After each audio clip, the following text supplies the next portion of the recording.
Pemirsa, Sekjen PDIP Hasto Kristianto tak tahu di mana usai ditetapkan tersangka oleh KPK. PDI Perjuangan menyatakan penetapan tersangka Sekjen PDIP syarat muatan politis. Sementara KPK berkeyakinan menetapkan Hasto Kristianto sebagai tersangka karena baru memiliki kelengkapan alat bukti. Lalu mengapa setelah hampir 5 tahun KPK baru menetapkan Hasto sebagai tersangka? Ada apa dengan pimpinan KPK sebelumnya? Kita akan membahasnya bersama dengan Johannes L. Tobing, Tim Badan Bantuan Hukum PDIP, dan Yudi Purnomo Harahap, mantan penyidik KPK. Selamat malam Bang Johannes dan juga Mas Yudi. Malam Mbak Vera, Bang Jo. Ya, terima kasih sudah bergabung. Saya ke Bang Johannes dulu. Bang Johannes, berdasarkan pernyataan sikap PDIP tadi malam, itu mengapa PDIP berkeyakinan penetapan tersangka Hasto Kristianto bermuatan politis? Ya terus terang aja memang bermuatan politik kan. Nah, sebagaimana yang sudah kami uraikan di beberapa media, bahwa ini jelas adalah bukan perkara hukum, tetapi ini faktanya adalah politisasi hukum, dan ini adalah kriminalisasi hukum. Kenapa demikian? Karena apapun ceritanya, sudah ada putusan yang ingkrah terhadap perkara Harun Masiku ini. Nah, jadi dalam putusan perkara itu, satupun tidak ada bukti yang bisa dibuktikan di persidangan bahwa saudara Sekjen ini terbukti melakukan secara bersama-sama melakukan penyuapan, dan tidak terbukti juga sebagaimana pada surat sprindik yang baru melakukan obstruction of justice, menghalang-halangi penyidikan. Nah, perkara ini sudah ingkrah di pengadilan, bahkan sudah putus di pengadilan sampai pada ingkrah di kasasi di Mahkamah Agung. Nah, kalau sudah putus ingkrah, terus apa yang mau dicari gitu loh? Bukti apa yang ditemukan KPK? Justru saya melihat pernyataan dari Ketua KPK, saya sih sarankan supaya putusan ingkrah dari pengadilan itu supaya dibaca dulu, ya kan? Tadi keterangannya sungguh menyesatkan kalau menurut saya lihat ya, bahwa saudara Sekjen ini dituduh memerintahkan stafnya untuk mencelupkan handphonenya. Nah, dalam percakapan itu KPK ini kan punya alat yang canggih, Mbak Vera. Mau handphonenya mau ditaruh di mana, nomornya mereka bisa tarik, mereka punya alat yang canggih untuk mendeteksi betul atau tidak. Sampai sekarang handphone staf itu masih ada. Gitu loh. Jadi ini sungguh mengada-ada nih keterangan ini. Maka saran saya, tolong dibaca putusan pengadilan itu. Karena kan bagaimanapun ceritanya Pak Ketua KPK ini kan baru nih. Baru menjabat, bagaimana mungkin menggelar perkara dengan waktu yang 5 hari.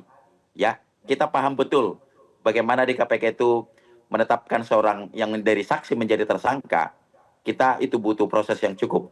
Ya, Bang Johannes, sampai situ dulu. Meyakini bahwa mereka. Jadi tadi yang dibantah adalah bahwa tuduhan dari KPK adanya handphone yang kemudian diperintahkan oleh Hasto Kristianto direndam, menyuruh anak buahnya, itu tidak benar. Itu yang dibantah. Tidak benar, handphonenya sampai ada sekarang kok. Handphone yang sama. Itu kan tahun 2020 ya. Nomornya ada. Di mana disuruh untuk mencelupkan handphonenya. Gitu loh, kan bisa dibuktikan itu. KPK juga punya alat yang canggih kok. Nah, maka itu yang kita sesalkan. Nah, jadi saya kira biarlah penyidik KPK ini, Bang Johannes, tapi poin yang juga disampaikan KPK adalah ada bukti, ada perintah juga dari Hasto Kristianto untuk meminta Harun Masiku kabur. Ya, setelah menelpon itu, buktinya. Maka kemudian alat buktinya dihilangkan dengan direndam. Iya, buktinya handphonenya sampai sekarang nggak ada kok. Nah, sekarang gini deh Mbak Vera, jangan dong karena KPK tidak bisa menemukan Harun Masiku, dituduh kita yang enggak nih. Kan mereka cukup begitu banyak anggaran yang dikelontorkan oleh negara ini buat KPK. Kenapa nggak bisa mencari Harun Masiku? Oke, baik. Jadi jangan karena ketidakmampuannya mencari Harun Masiku, jangan kita menjadi pesakitan ini. Perlu saya sampaikan, ini kita Partai PD Perjuangan ini diajari oleh Ketua Umum untuk menjunjung proses hukum yang baik dan benar. Dan apapun Poinnya nanti ceritanya, handphone itu ini- artinya bisa dibuktikan dalam pengadilan begitu ya. Saya ke Mas Yudi Iya. kemudian. Iya, oke. Itu bisa Mas Yudi. dibuktikan di pengadilan. Baik, gitu loh. iya. Saya ke Mas Yudi. Mas Yudi, bicara soal bukti ini, apakah bukti yang dimiliki KPK saat ini itu memang lebih kuat dibandingkan dengan hampir 5 tahun yang lalu, tahun 2020? Ketua KPK menyatakan bahwa penyidik butuh waktu hampir 5 tahun untuk menetapkan Sekjen PDIP sebagai tersangka itu karena saat ini baru ada kelengkapan alat buktinya. Masuk akal atau tidak menurut Anda? Ya, menurut saya itu sangat masuk akal ya, bahwa perkembangan 5 tahun itu kan juga bukan waktu yang sedikit ya. Bahwa dalam upaya-upaya penyidik untuk kemudian mencari Harun Masiku, ya tentu mereka melakukan serangkaian tindakan penyidikan, pemeriksaan saksi, ya kemudian penggeledahan, penyitaan dan tindakan-tindakan lainnya yang tentu menambah khazanah ya, bukti-bukti baru yang dimiliki oleh KPK, sehingga ketika gelar perkara ya berhasil menetapkan tersangka, yaitu Pak Hasto dalam perkara suap dan perkara merintangi penyidikan.